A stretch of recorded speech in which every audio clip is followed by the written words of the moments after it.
welcome back to the Live Shit Get Banged podcast. This is actually the first time I've hosted it. Ben and Sophia are the people that normally are behind the mic, but I thought I would jump in for a very important episode because you'll see in front of me we have Riley/Wes. We'll go into the backstory of where your name is, who has had an absolutely insane fitness journey over the last couple of years. And I just thought it'd be amazing for us to go through it step by step because I think you guys listening will just get so much from his journey. It's so inspirational and it's still ongoing. So I think it's one that is really cool to kind of jump in on. And yeah, I just thought you'll get a lot from it. So welcome, Riley/Wes. Thank you. Yeah, I'm happy to be here. So I guess getting started then, let's just jump in. Sure. Do you want to tell us a little bit about your journey, for your fitness journey, where you are at the moment and how I guess you got to sit in there? Because you say it all the time, you're like, can you imagine 2 years ago saying this is where we'll be? So maybe just a quick overview of what your journey's been. Yeah, so I reached my kind of highest weight, which was 169 kilos. Just decided that I'd kind of had enough. Really struggled with day-to-day movements, couldn't really walk even 1,000 steps without struggling. And so I just slowly kind of started moving more, got to a place where I was able to get into a gym again, feel comfortable, even though it was an uncomfortable place to be. And then just slowly but surely just built that up and over time lost 50 kilos. 50 kilos, that wasn't a typo. 50, 50. Yeah, 53 by the end of the year. 53, and then that was in the space of 12 months? 12 months. 12 months, Technically 11, but... all right, freaking, he's showing off already. But yeah, an insanely transformative year. Your life, this January compared to last January. Yeah. When you just look at that, the difference that year's made has been insane. And I would love to come in here and say I can take credit for it, but actually it's been a bit of you kind of done this a lot on your own, which is even more insane.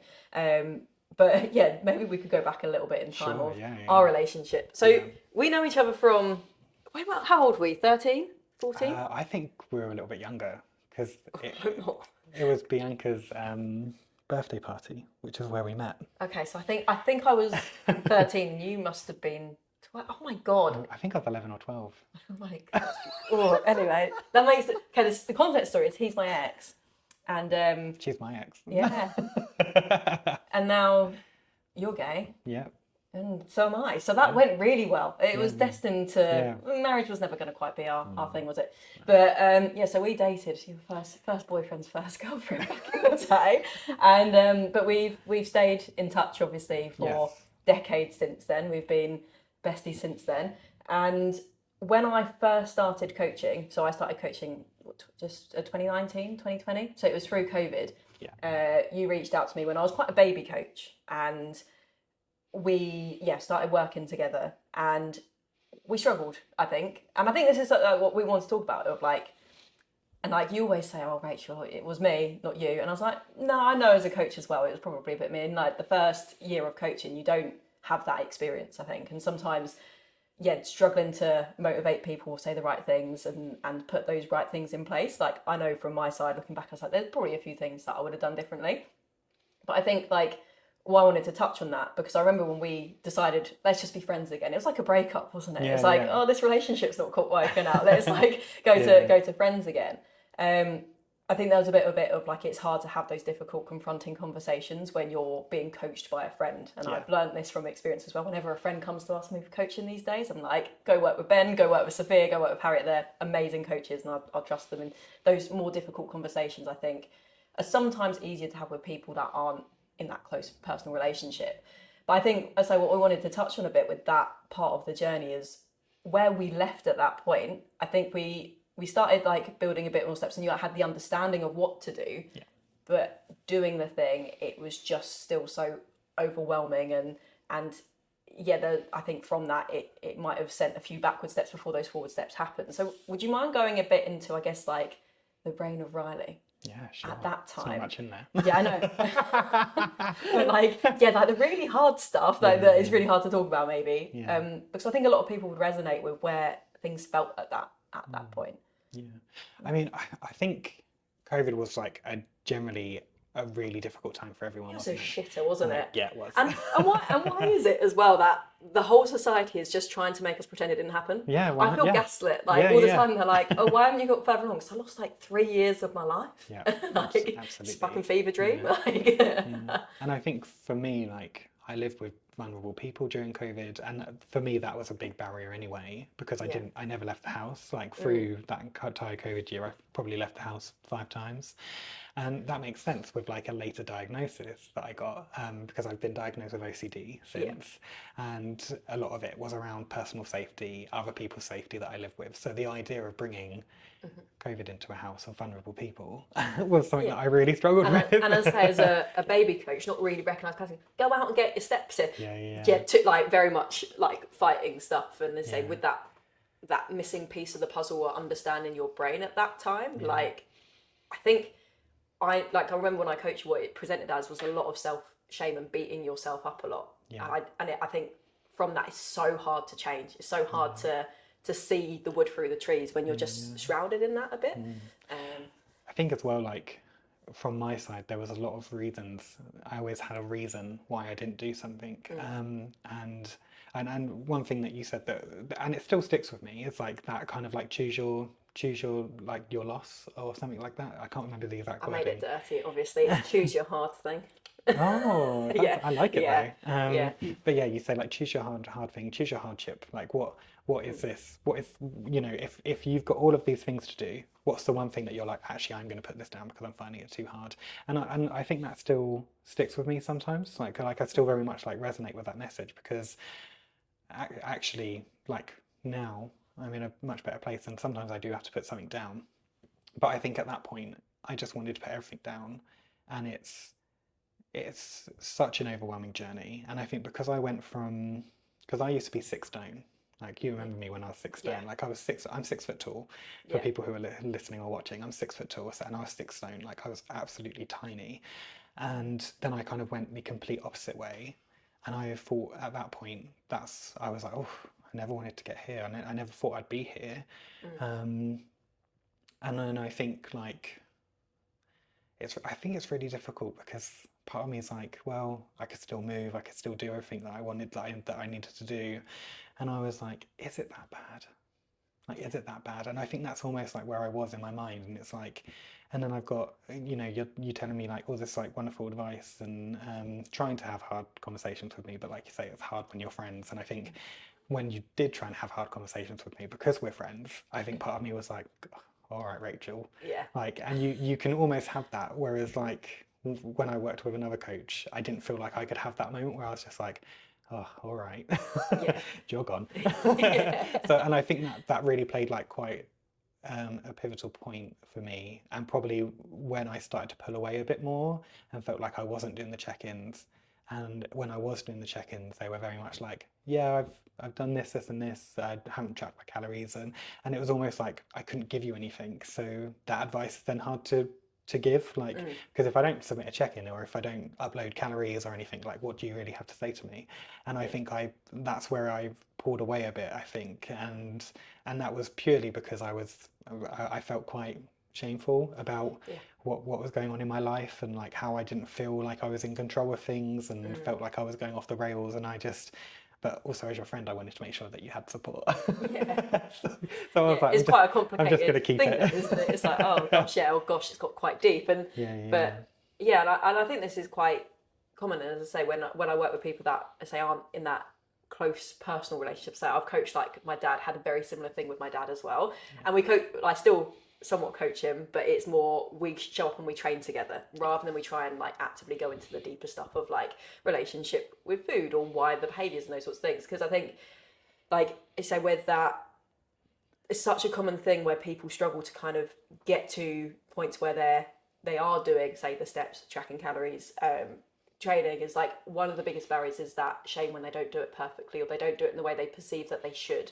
yeah, And whether the coach is putting that pressure on, I think some coaches definitely do put the pressure on, and I don't necessarily agree with that. Of when they like shame you for not doing certain things, I don't think that's that productive. But I have it quite a few times with like people that I work with that aren't close personal friends, where they go to the check-in, I'll message them. I was like, it's probably because this week's fucked up. It's like, it's probably like most people check in on a good week, they don't check in on the bad weeks.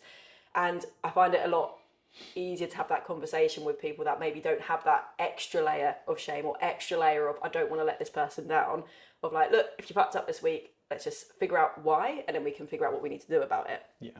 Whereas I think, what I have experienced with those close personal relationships, it's like, it's just already has a little bit more complexity to that. And I think it's that extra pinch of shame. And I think it's just evidence of that. When that shame is the thing that you're trying to avoid, you will avoid it. Yeah, like it's human. Yeah. And again, like when we can move away from, okay, when we can start to take some of that cloud away. And I think like for you, as you say, understanding your brain with OCD, starting to understand some of those things and be like, okay, let's look at the things that I can do and move from there and take that responsibility for those things and build momentum in that way. I think that was probably a bit of a shifting point for you. Yeah, totally. And maybe that's a good segue then of like, where was your aha moment where you're like, okay, I have got to the point now where I maybe want to see those changes? And when did things like you started to feel, oh yeah, this is changing. I believe that I can make these changes, and that moment, because I think so many people struggle to find that switch and that clicking point. So maybe a bit of insight as to that, I think, would be really cool. Yeah, absolutely. So in January of 2025, which feels really weird to say, I moved house, and I moved in with my really good friend, and we moved from a first floor flat to a second floor flat in another building. It was only around the corner, so it wasn't like particularly lengthy. It like wasn't that sort of a journey. But I did a couple of trips and I was sweating. My back was giving up. Like I was, I remember calling her at the top of the stairs and just being like, "Oh, I'm coming back for the next thing." I could barely say anything that I needed to say, and she was like, "You know what? We're just going to bring your stuff over," and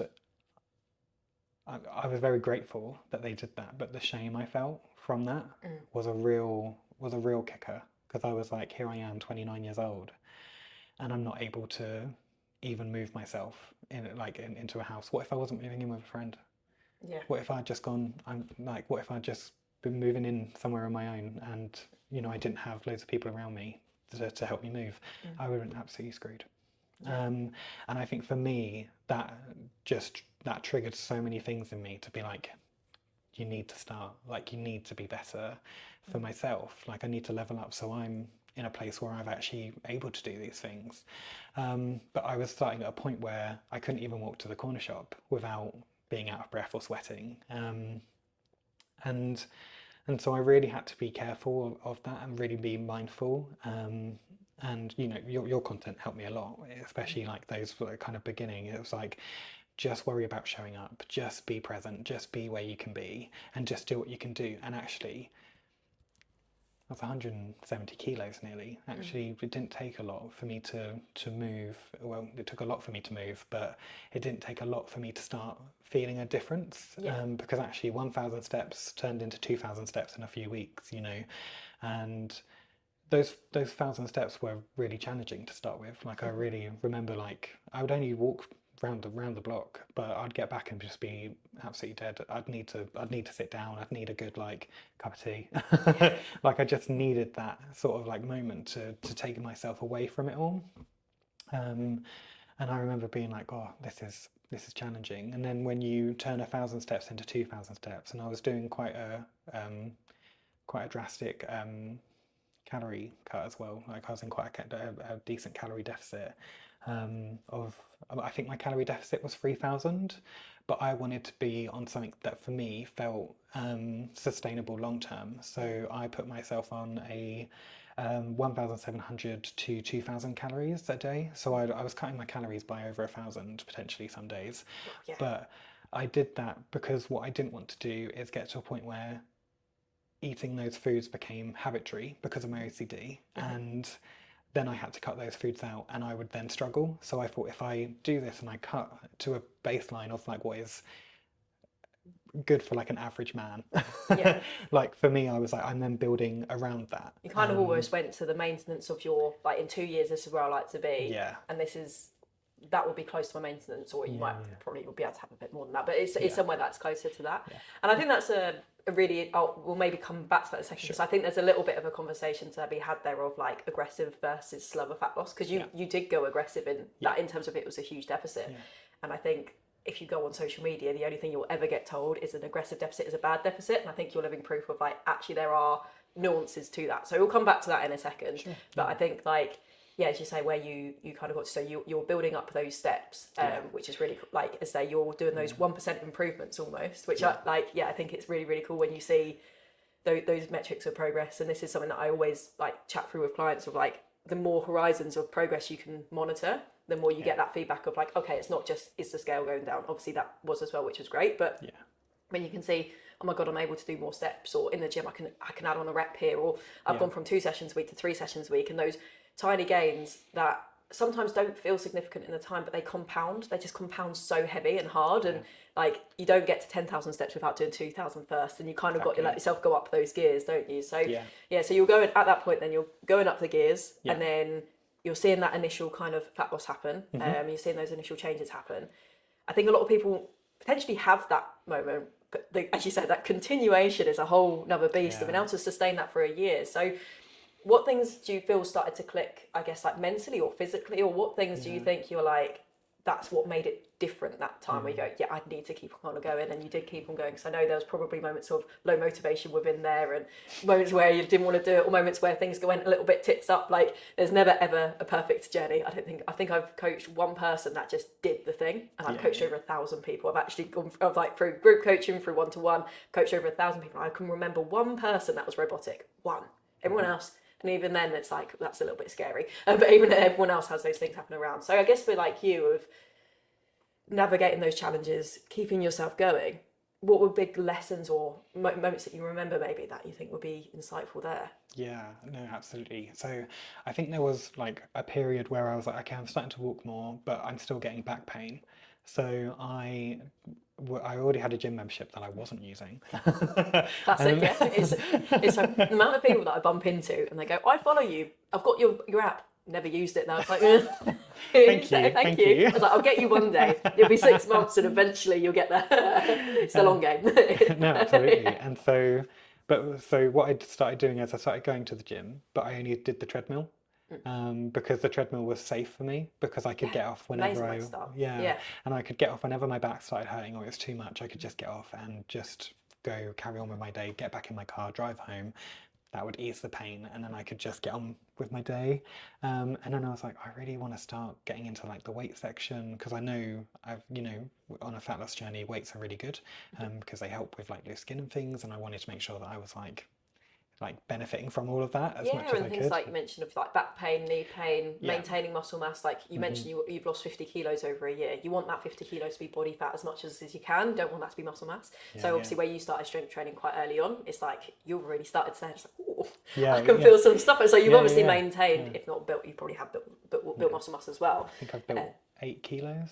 Oh, wow. Yeah, there you go. So like that is a really cool thing to be. So so it's not only for the to help with fat loss and that shape kind of change, but in terms of reducing pain, improving that quality of life, which is why you started. It's like it's such a underrated thing. Obviously I'm preaching, this is me just coming in being a preachy little muscle buzzer, but it is like muscle mass is just such a it feels like a dirty little secret of how well it can improve your health, and so you've obviously started experiencing that as well, which is really good. Great for metabolic rates and everything like that, but that's story for another time again.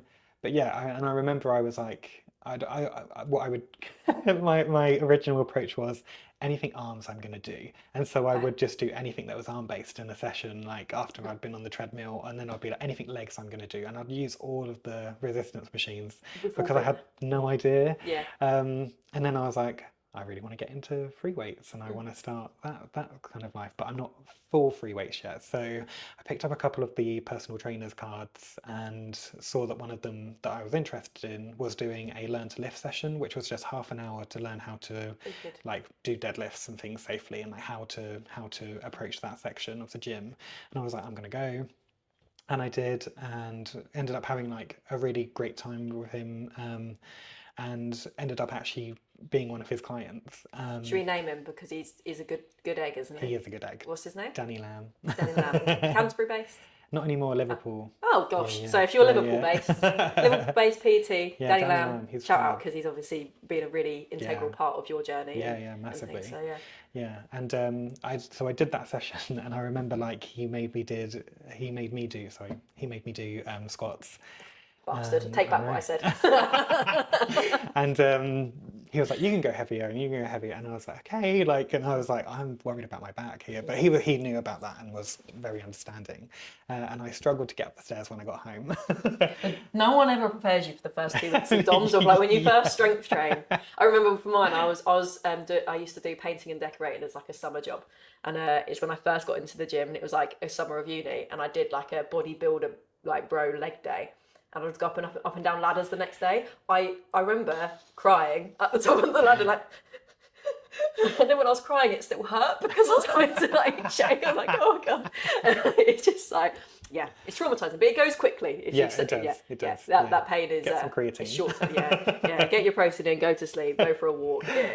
Do the same program, and you'll be fine. But yeah, it's a rite of passage, I think, of getting Absolutely. into weight training. But that same day, me and my housemate had decided that we were also going to go to the zoo. Oh, And so like I was struggling to get upstairs, and she was like, "Are you okay?" I was like, "Yeah, I'm fine."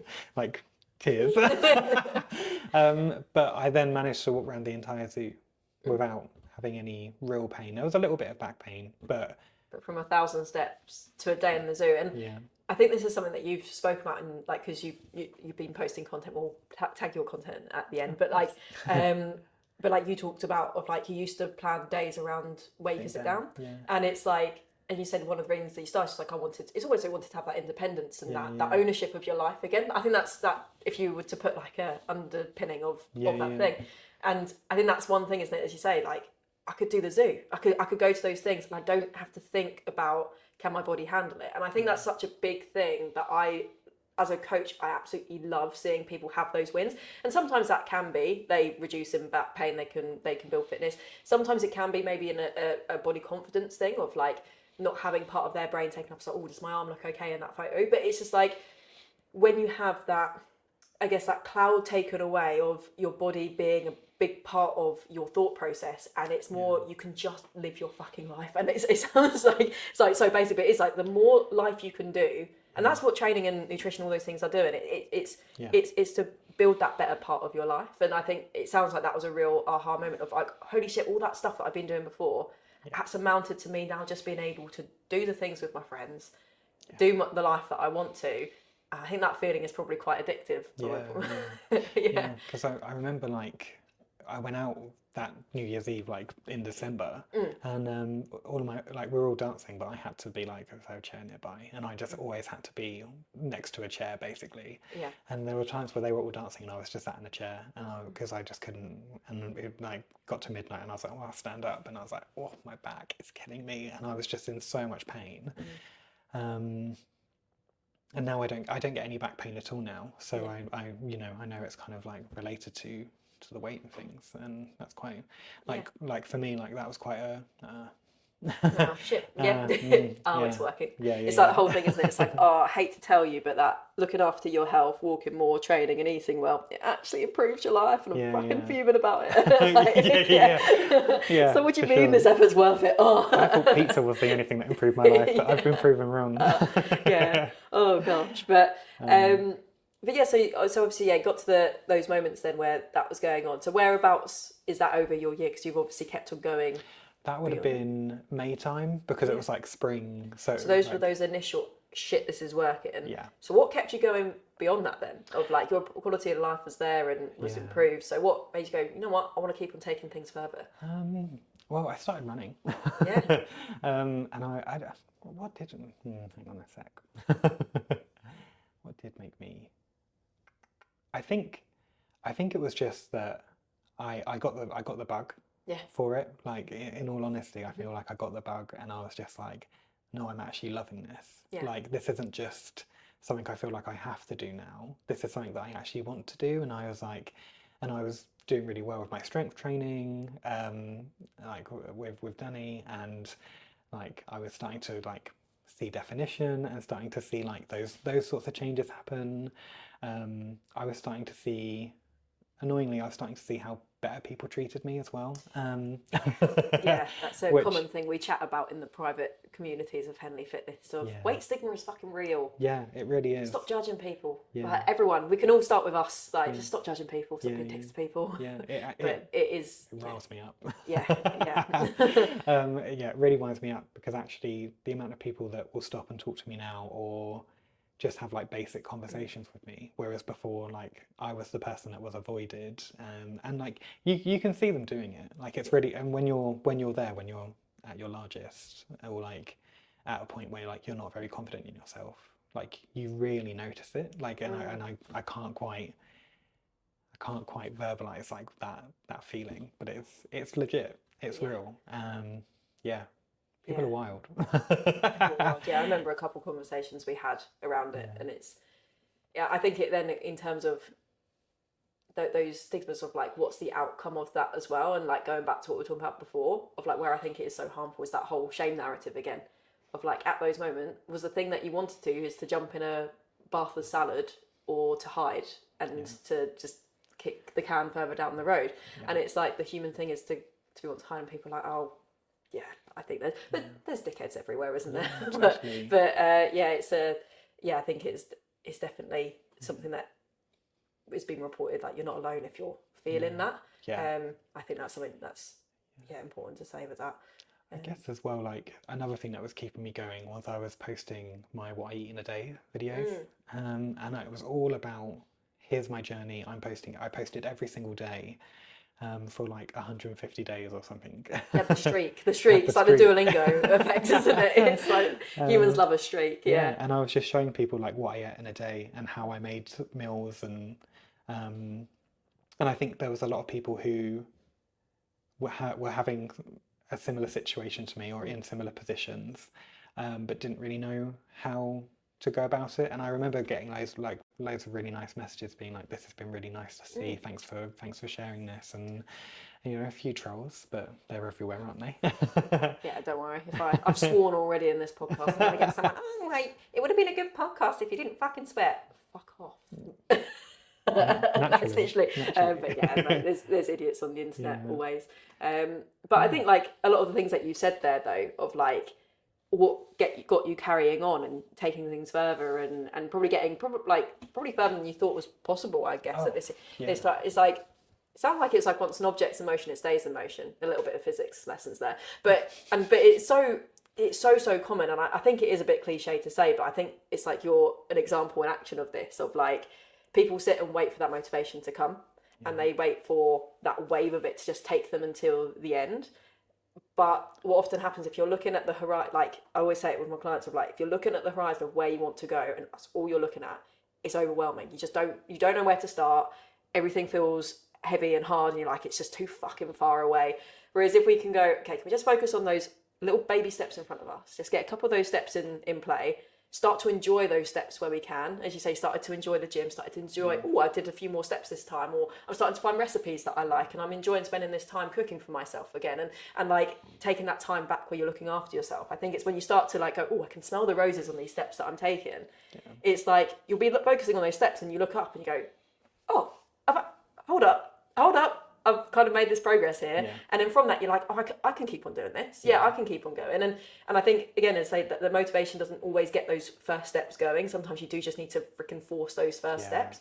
But when you, as you say, start to see the results, you start to feel that, oh, this journey feels good as I'm taking it, and I'm starting to see that progress. Oh, I might not be at the end point yet, but I'm happy with the direction I'm going. It's like that's where a lot of that motivation or that internal motivation kind of carries us forwards. And I think looking at your year, you kind of were an epitome of that. Of like I say, to start with, it was so fucking hard. Like it was so hard, and I think, and I always love when you with reflections again with clients are looking back and being grateful for the person that started, because yeah, it's just amazing to do those reps at the start is so hard to do, and I can't emphasize that enough. But you've proven to yourself that you can do those hard things, yeah, and with that, the confidence that's come from that and the journey that you've built that suits your life, it's like, okay, well, I just live this day today. as a byproduct, the goal will get me there, and you are going to get there. And I think that's just has been so cool to see that kind of whole transformation of how you see it, rather than that desperation to change. I remember you used to tell me, it's like, I just wish I could click my fingers and it'd be done. But I was like, but now you're on the other side of it. I'm willing to bet, you might say I'm wrong, I'm willing to bet you probably would say, no, I'm glad that didn't happen, because now I feel like I've earned it, or like I've worked for it, and the satisfaction you get from, fuck, I did that. I did that. And I think that's very much like where I am, is like, I've not only done it, but I'm still doing it. Like, and like I'm able to do so much more with my life now. And I wanted to do it before I hit 30, which I did, which I was very happy about. Like that was a bit of a goal for me, is I just wanted to be able to go out and celebrate my 30th without having to worry about all of these things. And you've just turned 30 and you're going to be celebrating. Just turned 30. Thanks for outing that. Oh, sorry. I have as well. I know, we don't look a day over 12. I hope I do. So, let's not go anywhere weird. This is going to go public. But I think, like, I've lost my train of thought. You've lost it. Yeah. We were doing so well. We were. We've lost it. I think that, like, I think one thing that I find really interesting is like you talking about why I kind of started, and like some of those milestones and things. I actually don't feel like I saw much of a physical change in myself for quite a while. And I feel like this is really important. Like when you've got quite a substantial amount that you're looking to lose, I think it was like 30 kilos before I really noticed the weight was coming off. And I noticed it was happening because I was fitting into clothes again, but I didn't like, when I looked in the mirror, I didn't necessarily notice it in myself. Like I didn't feel like it was a thing that was happening, and that was probably one of my biggest challenges, is because to be 30 kilos down but to not feel like you can see a difference is challenging. And I think that's a real barrier, and something that I really had to think about my non-scale victories for that part. And that was where I tried to focus on, okay, but you've gone from a 4XL to a 2XL. Like you've done this, your trousers are loose and you're having to buy belts, like all of these things. I was like, you're getting more steps in. I remember first time I walked into town. If you know Canterbury, I live at the top of a massive hill. It's a big fucking hill. It is disgusting. And I can now walk up it without any breathlessness and things like that. And it was like, I had to really remind myself that actually I wasn't just doing this for a scale victory. And actually all of these things were byproducts of what I was doing. And that's what kind of one thing that I had to really remind myself of and keep me kind of on my path. And I think it's important to say, because you're definitely not alone in it. I don't actually know if Ben and Sophia have done a podcast on this before. I know they will be doing one, because it's very much related towards like body image and how we perceive our body, and it's like body dysmorphia, of like basically not really seeing what is actually there, or that perception of how we see our body is like, it's more complicated than what is on the scale or what your body looks like. It is a lot of that perception around it, and it's very, very common, especially with fast rates of fat loss, to not see it. Like slower rates, like the reason that I can't remember the studies, like I haven't read them in depth, to be honest. So this is kind of just like plucking it a little bit, but I think it's with weight loss drugs. That's obviously, there's faster rates of fat loss with that, but something that's being reported is like that body dysmorphia, not being able to see the change. And I know I've got a couple of clients again that do struggle to see that. And I think, as you say, the stuff that you've done there to combat that, of okay, well, let's still trust the process a bit. Let's focus in terms of building body confidence as well, and change that perception of body image. There's a few things that you can do, but something that is really cool to do is to observe the things that your body can do now, or what feels good about it, or how you're showing up for yourself, and still showing up for yourself even on the days that you don't feel too shit hot about it, and keeping that consistency of how you show up there is something that can compound again to the point where your brain eventually does catch up. And it's like, so I think it's almost informing you of like, you're not broken if you don't quite see it yet. Keep on going, and try to look a little bit deeper than just like the scale or those sorts of things, as you mentioned, because it can be really powerful to see those things.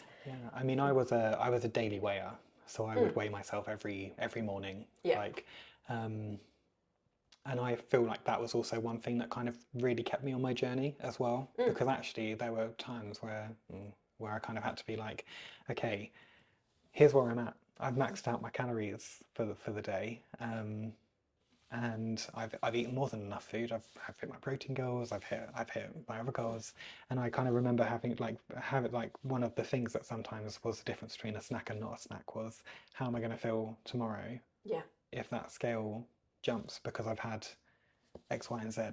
And it's not always the best, but for me, it helped keep me on like a.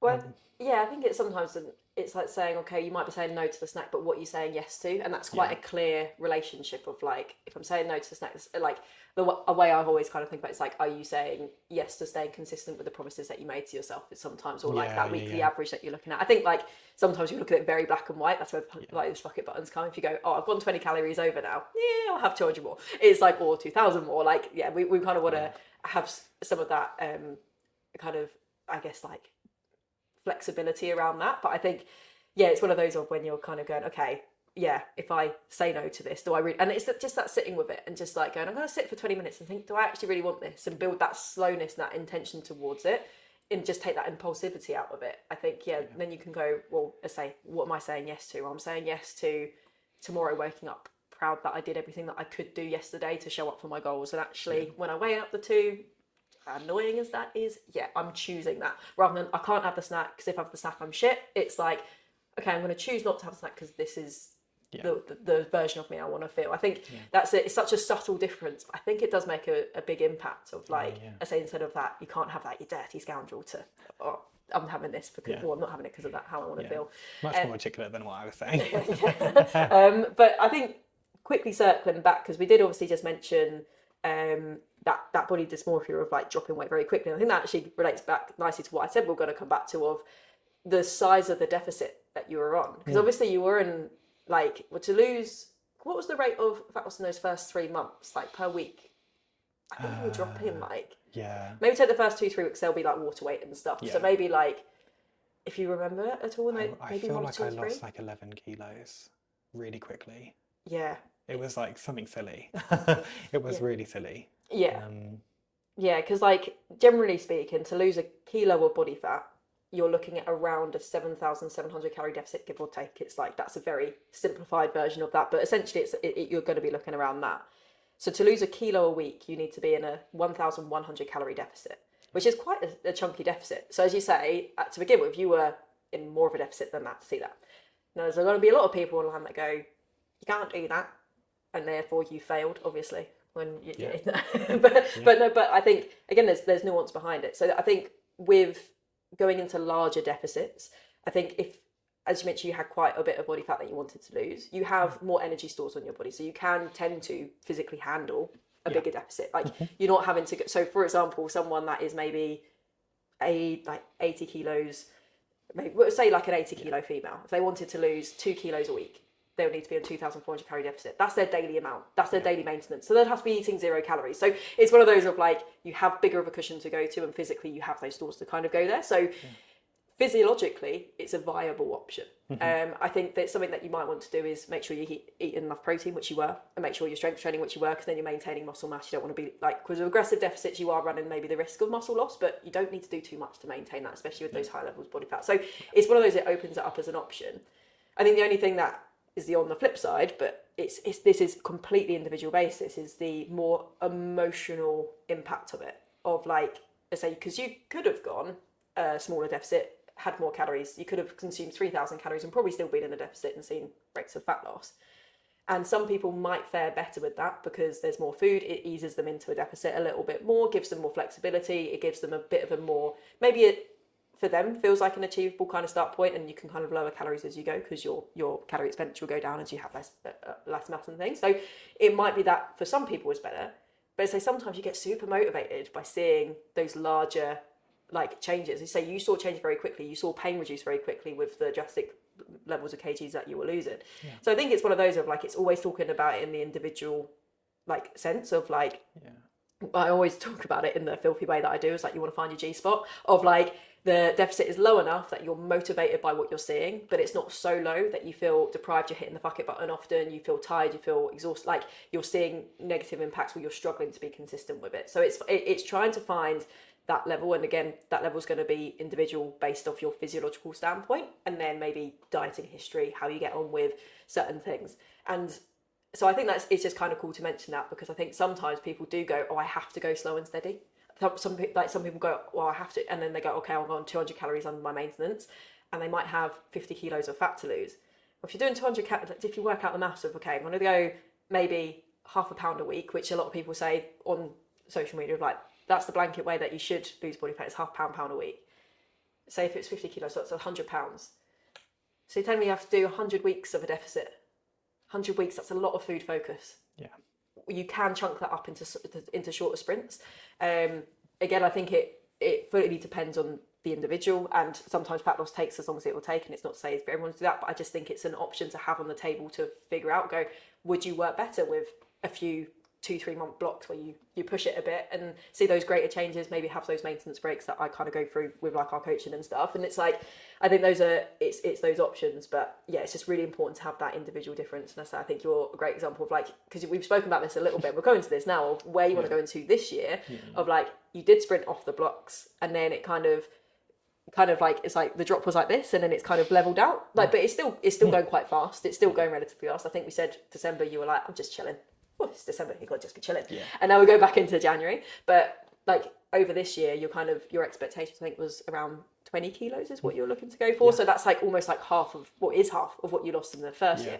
So some people, I think, will be like, I know I'm going to lose 50 again in the next year. So like, I think what's really cool is that your expectations have always been quite honest and been like, yeah, cool, I'm going to try and meet that, and flexible with that. So I guess then looking at your year ahead, what are your goals? Obviously, I've just dropped in one that I know that you're looking to lose maybe the next 20 kilos by the end of the year. But is there anything else, like with your training that is, or nutrition, that is your goals going into this next year? I think that's a really good question. Yeah, I think, can I just come back on something just about the... It was just about like aggressive cutting, because I think like you are right, and I think it is so nuanced to the individual that, like, don't just do it because someone's suggested it, or like, you know, so important, because actually it really depends on where you are and who you are as an individual. Like for me, I think I just got to a point where I kind of knew enough about nutrition that I was able to kind of like do it in a way that felt quite safe for me.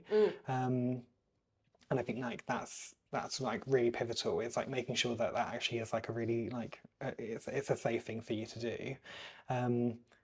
And I think the reason I did it as well was because I couldn't move as much, so I wasn't exerting as much energy. So like for me, that aggressive cut really worked because it helped me bring that weight down so I could move more.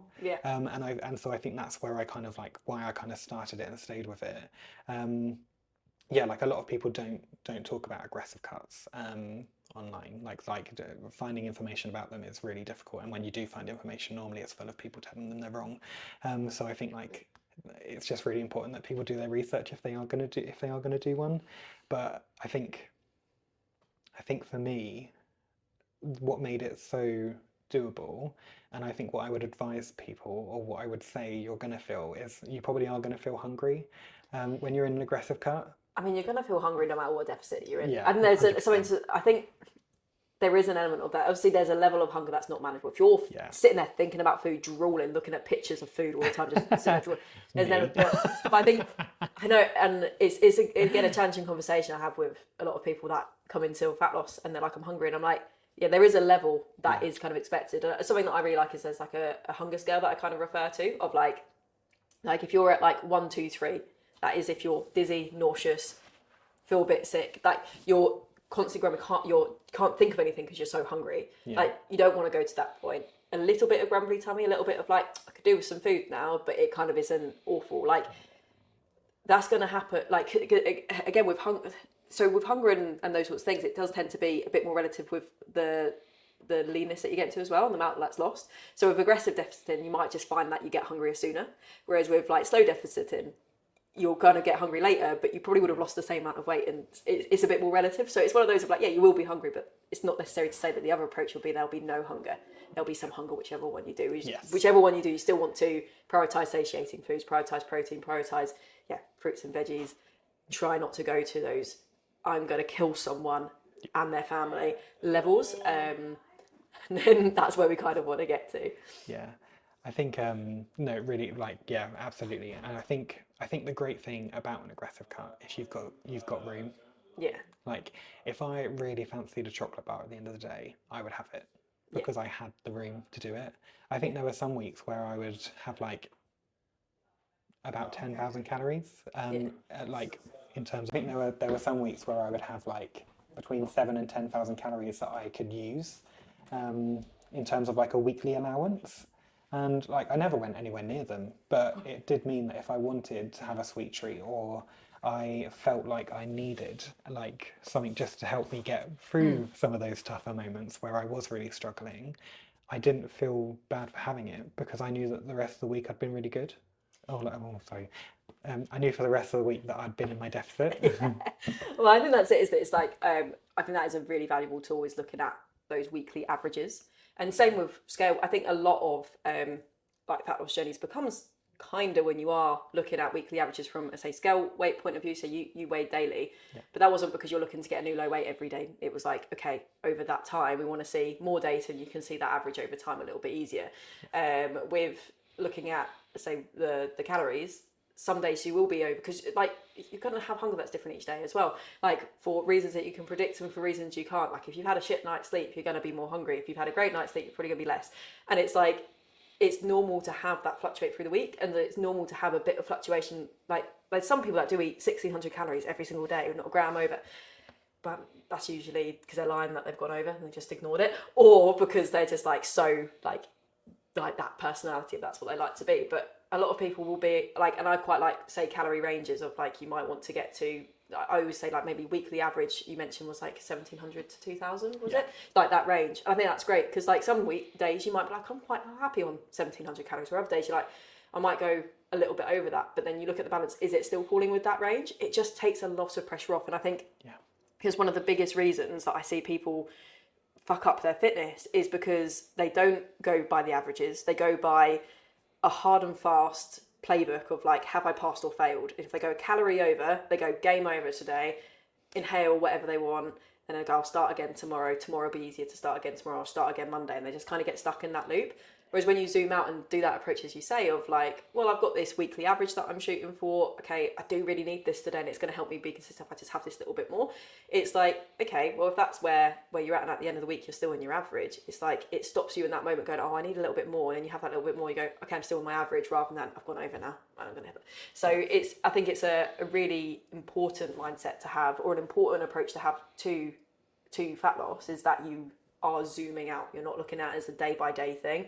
Pass fail, you are giving yourself a bit more give, because you're human. Like it's like you don't exist in a vacuum. You're not a robot. There's going to be things physiologically and emotionally that mean each day is different, and you might need to be a little bit different with that. So I think that's really, really cool insights with that. So should we go into next year's goals of sure. So maybe over the next 12 months, what are the kind of things that you're hoping to be seeing? So as you said, 20k is what I want to lose, but I'm flexible with that now. I don't feel like I'm like set on the number, and I think that just depends on how I look and feel. And I feel like I'm much more going into that stage of things now, where I'm like, 20 kilos is the baseline. It would put me at around 100 kilos, which is totally fine. But what that number doesn't take into consideration is my muscle mass and things like that. So I'm flexible in that number, especially as I go into lifting heavier weights, and I'm starting to like really do kind of like more of that side of things. So I'm flexible in the number. I want to do a 5k in under 30 minutes. I'm currently at around 33. Just bear that in mind. 12 months ago, I couldn't walk 1,000 steps. Yeah. Now doing 5k for 33 minutes, which is the same as my time, by the way. Fucking amazing. I'm going to catch you. Should we go? Race now.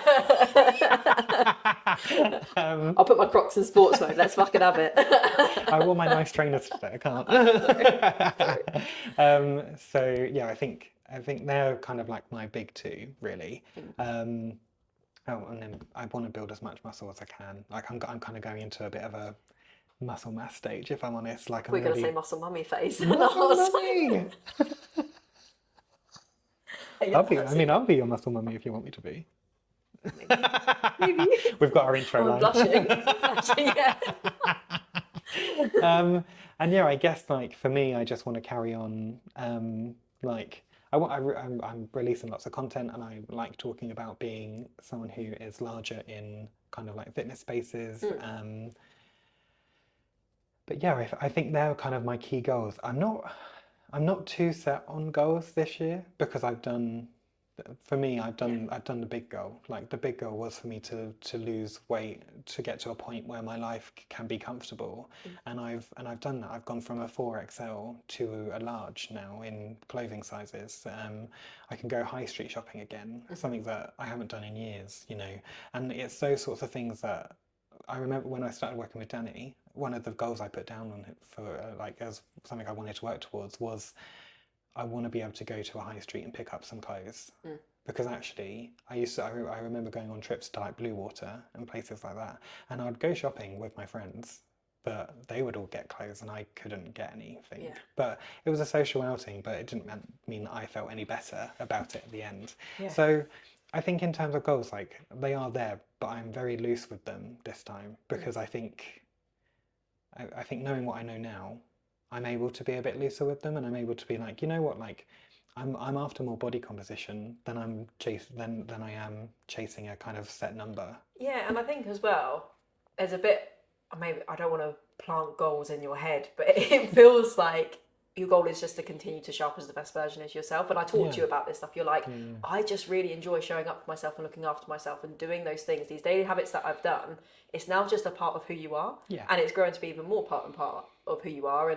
And so you gain that satisfaction, that body confidence, and it's almost those goals that you have, they're a byproduct of that. And it's like you just want to show up the best you can at the end of the year, go, yeah, I showed up the way that I wanted to for myself, and as a byproduct, you've lost whatever weight. It doesn't matter about the number, it doesn't matter about those things as much. And I think those so those numbers, sometimes they can be a bit of an anchor, but I always say this with my clients as well, of like, okay, we can use that to guidepost the things, the daily habits that like we want to work back from. So if you want to lose 20 kilos, you might go, okay, let's break up this year into fat loss phases that are going to get you there.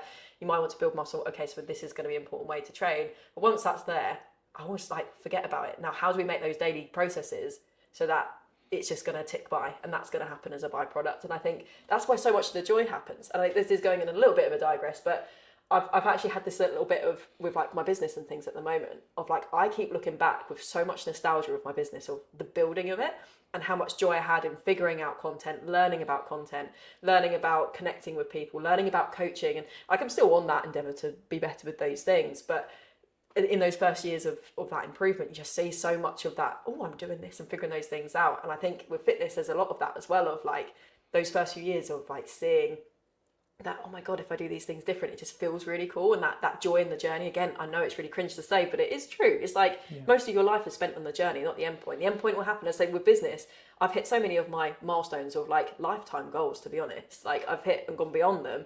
And I still struggle to celebrate them. I don't really. But each day, if I'm showing up and putting out content and connecting with people and do those things, it's those day-to-day processes that I absolutely love. And I think with training, it is similar as well. Like, I don't even think about training. Like, sometimes I might put a goal in, but often I'm just like, I'm just training because I know it makes me feel good. And like, you two kind of get to that point. And I think that's a really cool point, like, place to be. As much as it doesn't sound as shiny as exciting of like, I've got these massive goals, it's like, it's just where things maybe just simmer to, and it's a cool. I say it's a cool place to be. And I think it's kind of like the place where, like, where we want clients to be, right? Is you kind of want them to be at a point where like they don't have these big shiny goals where they're like, this is my absolute milestone, because actually it's getting them to a point where it's sustainable and they can like maintenance, kind of baby. go through. Maintenance is such a beautiful thing. Yeah. Like, that's always the goal. For, like I say, we always try to get people to maintenance, and instead of being like your diet's done, off you go, it's like, cool, maintenance is usually a little bit of a different phase of understanding you can eat a bit more, but not everything. Can't go back to the start. We might want to build some of those habits to sit you at maintenance. You might want to have some performance focuses potentially, but it's like, how can we make it so that you're happy to show up on those day-to-day things? And there's so much, if you do that that process of finding joy in the journey, Yeah. that becomes so much easier at the end. 100%. Whereas if you've done like a juice detox to lose 50 kilos and now you have to reintroduce food again, sorry to tell you, you're probably going to be fucked. You might not be, but you probably are. so yeah, it's one of those of like, figuring out those things, and it's exciting chapters ahead. And I think you kind of dropped it in, but we actually haven't told them that you've also got qualified as a personal trainer, literally like last week, because of, as you say, I think, as you say, through this year, I know you've inspired so many people, and I know you're going to continue to inspire so many people. But you've obviously now got trained as a personal trainer.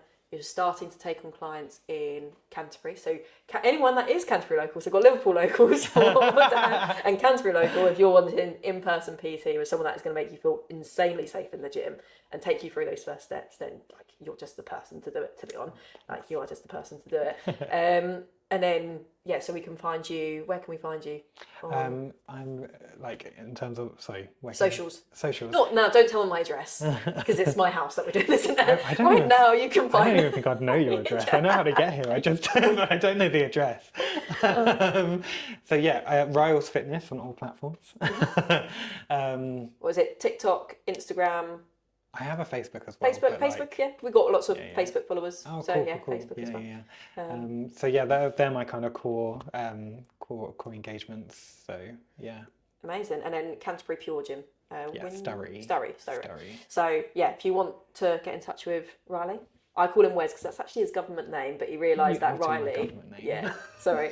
I'll edit this out. But Riley is the cooler name that you obviously checked with. So I'm the only person. I think is it me and my mum are the only people that call you Wes. And my parents. And your parents, So nobody call him Wes because you will not be hired as a client.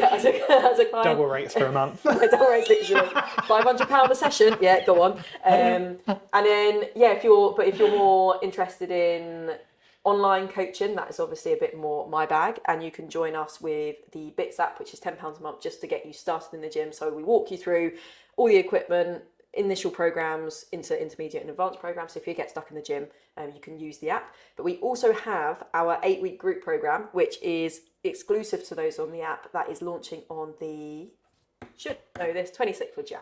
26th of Jan, ready to start on the 2nd of February. That is an 8-week course where you get to work with us a lot closer. So you either get to work with me or one of my wonderful coaches. You would have heard of Ben and Sophia. There's also Katie, Harriet and Seb, all absolutely beautiful humans. And we have a beautiful community helping you wiggle along towards your goals. So it's like 8 weeks focused with us. And hopefully you get from the chat that we've had here, it's not just giving you calories, macros and a slap in the arse, hoping that you do it. It's supporting you each week with barriers that might come in the way. Navigating your fitness through life. So if you want to join either of those things, I'll leave links in like the show notes and stuff for you to join. And I'll leave links to your socials if you want some more in-person PT stuff. And I hope you enjoyed the episode, and we'll look forward to seeing you on the next one. I say that. I don't even do the podcast. I'll be back at one day. One day I'll be doing more podcast episodes, but for now it's just us. Fucking hell.